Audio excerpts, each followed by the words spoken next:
Welcome back to Penny's Reading Nook. I'm glad you're with me today. Today I have a book that I got at my local library. There's my barcode. And this book is called The Bears in the Bed and the Great Big Storm. This might be interesting. Let's see. There they are. How the wind blew. It howled in the treetops so that the branches bent and creaked and the leaves shivered and shook. It blew over the hills and the high places, howling and wailing through the rocky passes. Bear and Mrs. Bear slept warm and snug and untroubled in their bed. Then Bear felt a tugging at his blanket. He opened one eye. There was Baby Bear. "There's a monster outside. I can hear it. It's howling and wailing, and I'm scared. Can I sleep in your bed?"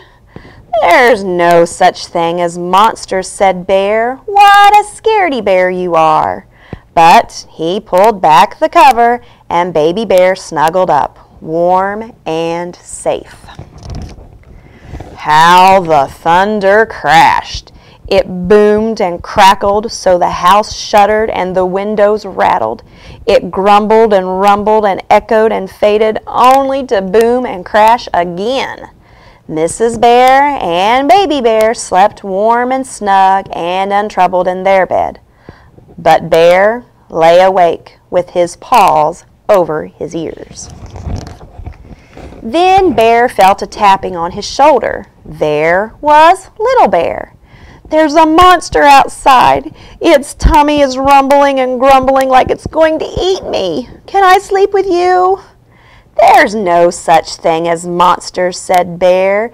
"You're another scaredy bear." But he lifted the cover and Little Bear snuggled up, warm and safe. How the lightning flashed! It forked and flickered, lighting the scurrying clouds and splashing quick, black shadows on the windows and the walls. Mrs. Bear and Baby Bear and Little Bear slept warm and snug and untroubled in their bed. But Bear lay awake with his pillow wrapped around his head. Then Bear felt a tap on his nose. It was Young Bear. "There's a monster outside. It has huge twisted horns and it's making shadows on my wall. Can I come and sleep in your bed?" "There's no such thing as monsters," cried Bear. But he let Young Bear climb into the bed where he snuggled up, warm and safe. Now Bear was wide awake. He listened to the wind howling and the thunder crashing. He watched the lightning fork and flash. "Young Bear's right," he thought. "The shadows on the wall do look like monsters' horns." And he pulled up the bed covers right over his head. Suddenly there was a rat-tat-tat at the door. Everybody woke at once. Who can that be?" said Bear. "It's probably nothing at all," said Mrs. Bear. "Go and see." And she gave Bear a little push.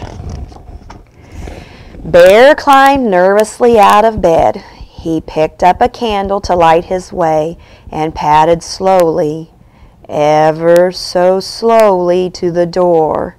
"You're all such scaredy bears," he said to the others. "There's no such thing as monsters."